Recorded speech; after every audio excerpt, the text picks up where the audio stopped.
Hello and welcome. My name is Victor Gijsbers and I teach philosophy at Leiden University in the Netherlands. In this video I'm going to look at a short article by John Greco called Justification is Not Internal. And this article was published in a book called Contemporary Debates in Epistemology, second edition. I don't know whether it's also in the first edition, I didn't look that up. So Contemporary Debates in Epistemology.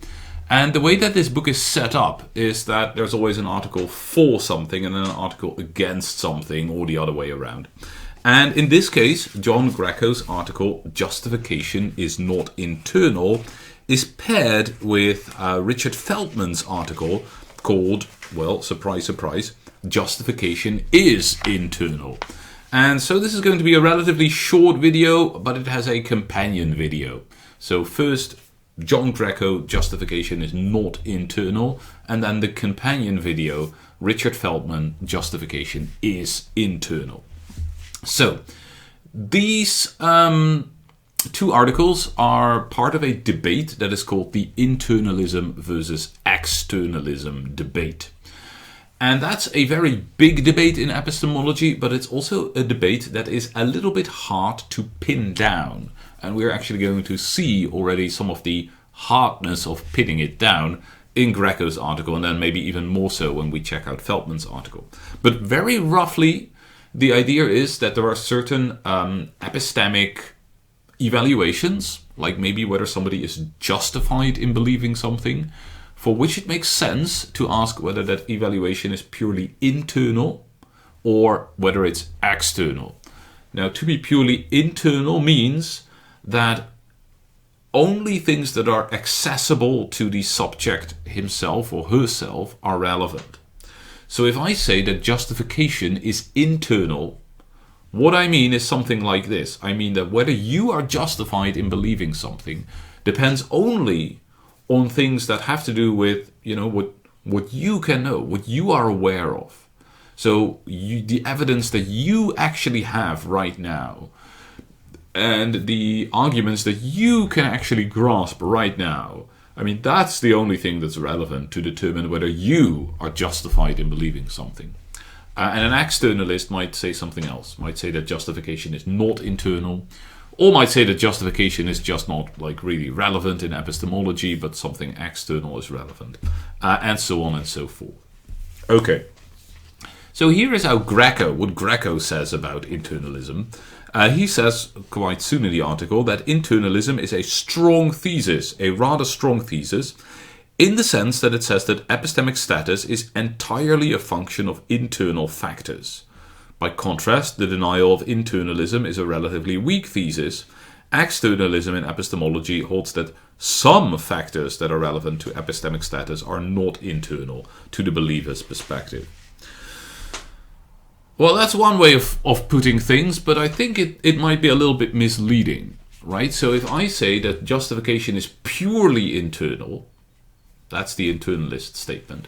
And the externalist says, well, justification is maybe partly internal, but also partly external. There's at least something external mixed in. Then it might seem that internalism is stronger than externalism, because internalism says only internal factors, and externalism also allows a mix.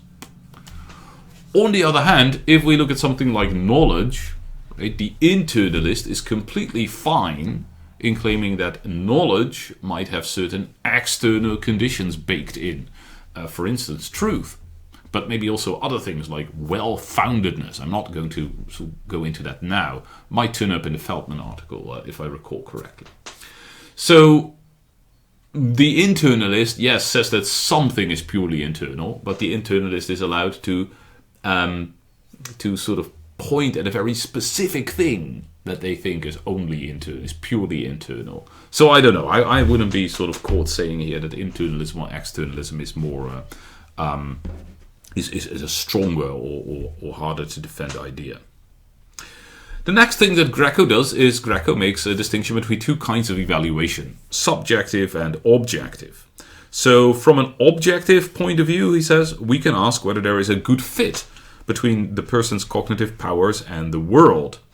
And, well, that's really not, like, if I'm wondering whether my beliefs are really true, or whether my ways of getting at the truth sort of really work in the world, then clearly I'm not talking about something purely internal, right? I'm talking about a relation that I have with the world.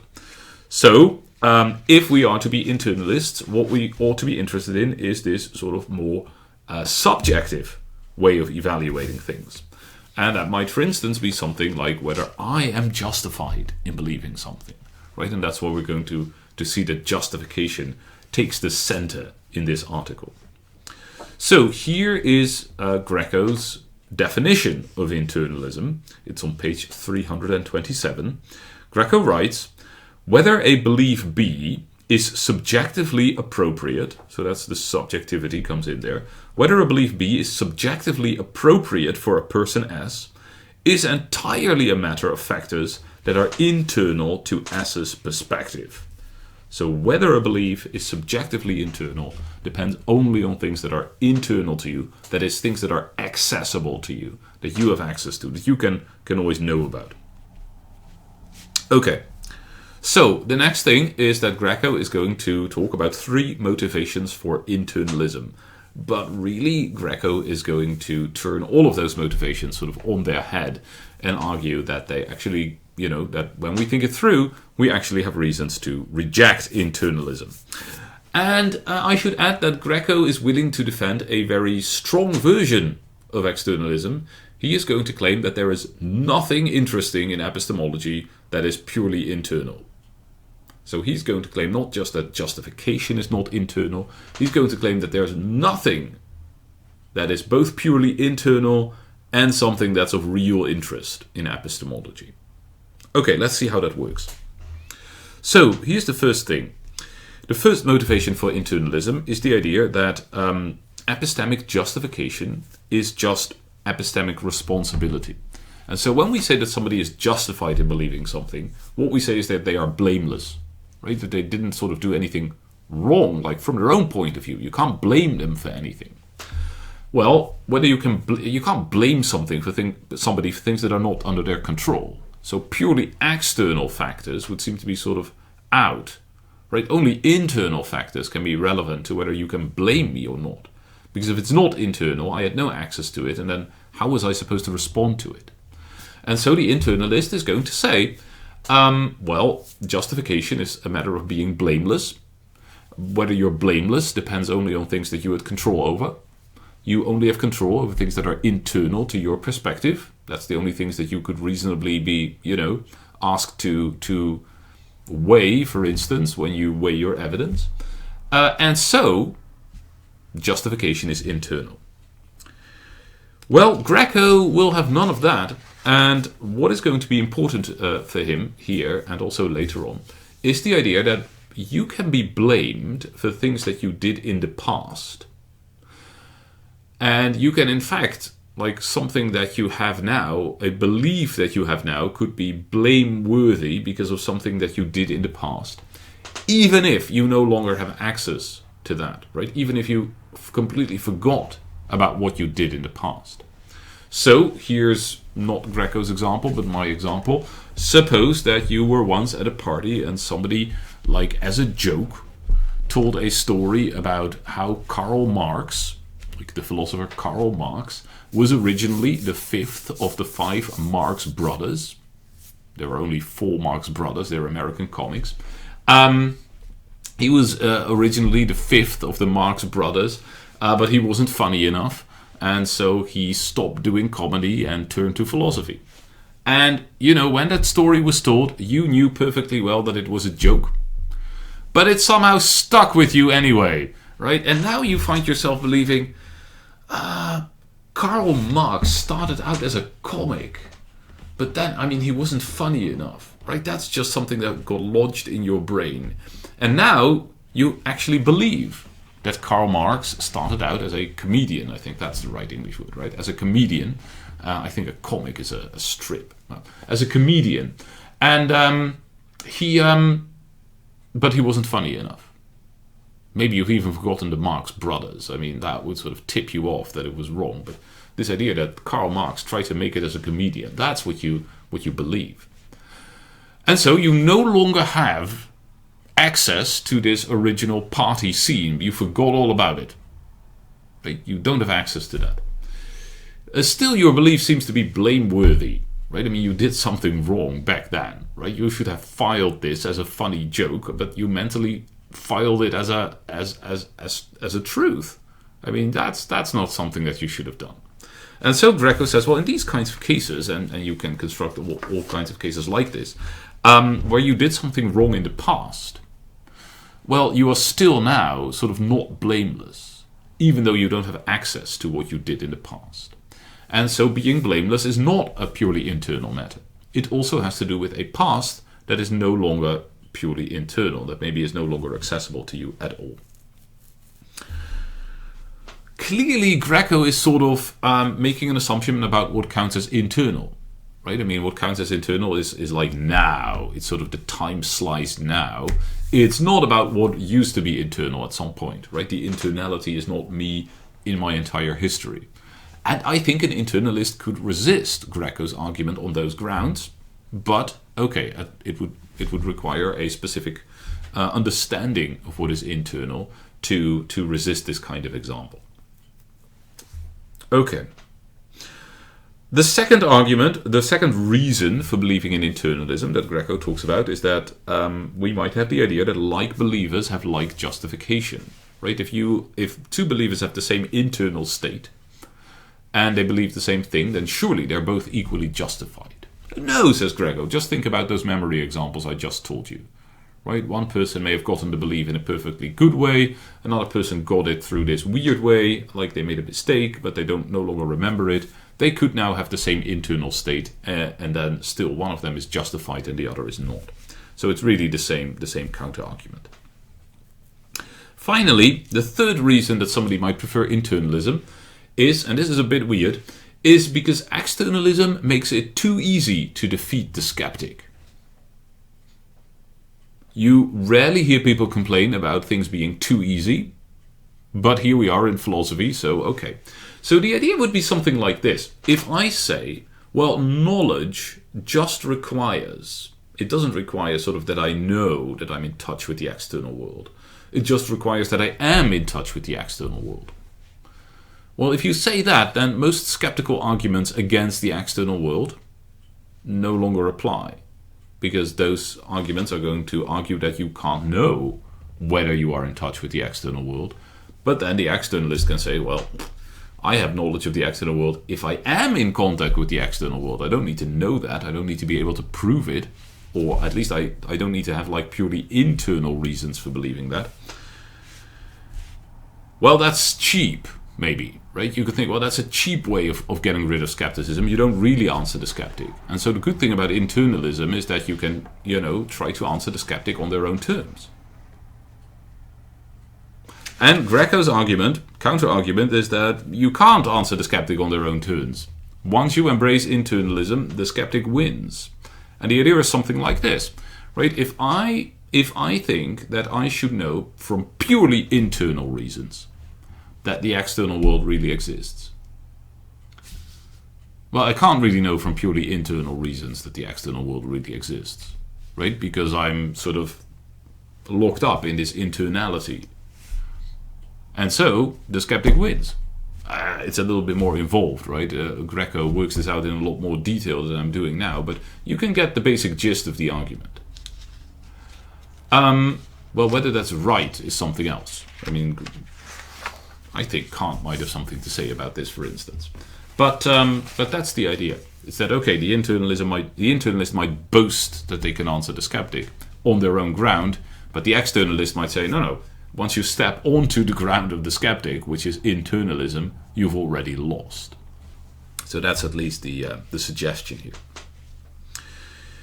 So now we come to the final part of the argument, which is where Greco is going to make what he calls the general argument against internalism.